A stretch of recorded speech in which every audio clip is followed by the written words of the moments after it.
రీసెంట్గా అరటి రైతు ఒక ఆయన ఫోన్ చేసి బొంత మొక్క ఈనుకు వచ్చేసరికి ఇప్పుడు ఈనుకలో ఉంది, కానీ ఆ గెల్ల బయటకు రావాలా వద్దా అనేసి సిచ్యువేషన్లో ఉన్నాయి.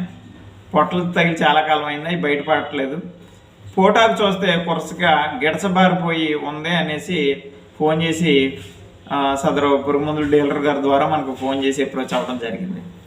అప్పుడు బొంత మొక్కలు సుమారుగా 800 ఉన్నాయండి ఎకరానికి అనేసి చెప్పడం జరిగింది. అప్పుడు మనం చేసిన సిఫార్సు, గతంలో కూడా ఇటువంటి సమస్య అనేక ఫీల్డ్లో, ఈ అరటి బొంత ఫీల్డ్లో మనకి ఎక్కువగా ఫేస్ చేయడం జరిగింది. ఆ టైంలో మనం ఇచ్చినటువంటి సిఫార్సు రికవరీని బేస్ చేసుకుని మనం ఇక్కడ కాల్షియం ప్లస్ బోరాన్ కాంబినేషన్లో ఒకసారి స్ప్రేయింగ్, సాయిల్ అప్లికేషన్ ఏమని చెప్పడం జరిగిందండి. మనం జాగ్రత్తగా గమనించినప్పుడు ఈ బొంత మొక్కలో ఊరికే లావుగా కనిపెడతాయి తప్పితే వీటి దగ్గర బలం తక్కువగా ఉంటుంది.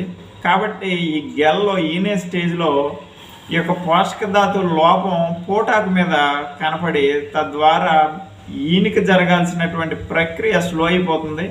అన్ని మొక్కలు ఒకసారి ఈనిక్కి రావు, ఫ్లాట్ అంతా ఒకసారి కూడా కటింగ్కి రాదు.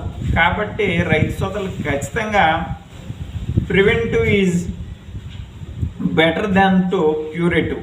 కాబట్టి ముందుగా మనం అప్లై చేసుకున్నప్పుడు ఎటువంటి ప్రాబ్లం తలెత్తకుండా ఉంటుంది. ఒకవేళ ఆ సమస్య ఎదురైనప్పటికీ కూడా మనం లీటర్ నీటికి 5 గ్రాములు కాల్షియం నైట్రేట్, లీటర్ నీటికి 2.5 గ్రాములు డైసోడియం ఆక్టాబోరేట్ బోరాన్ని కనుక స్ప్రేయింగ్ రూపంలో ఇచ్చి సుమారు ఒక 10 కేజీలు కాల్షియం నైట్రేట్, ఒక 2 కేజీలు ఈ బోరాన్ పౌడర్ని రెండింటిని మిక్స్ చేసి చెట్టు మొదలేసి తడిపెడితే ఇమీడియట్గా 1 వారం నుంచి 15 రోజుల్లో మనకి రికవరీ వచ్చి 100% ఒకేసారి ఈనిక జరిగి గెల్లన్నీ లెంత్గా ఉండి బోర్గా ఉండి మనకి ఈ యొక్క ఈనిక ప్రాబ్లం నుంచి బయటపడటం జరుగుతుందనేసి మనం తెలియజేయడం జరిగింది.